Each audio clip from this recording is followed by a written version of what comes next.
अस्सलाम वालेकुम टाठियो बच्चो जमात 3 मजमून कोशुर अनवान सोन लेसन नंबर 10 शुर तो चिटपन पंपर आज बच्चो यम जाय पे पढ़ पेज नंबर 47 यानी 47 टीटी ते दिमाई मोबाइल ते दिमाई रसना ते दिमाई टॉफी ते दिमाई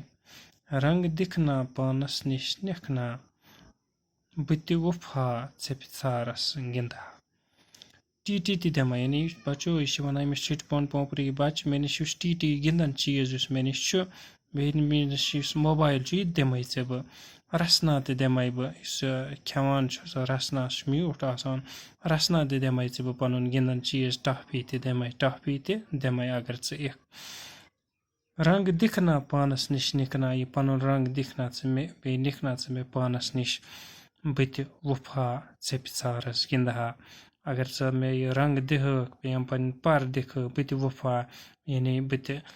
गसा थोद आसमानस कुन छारस गिंदहा बत गिंदहा छारस चुनी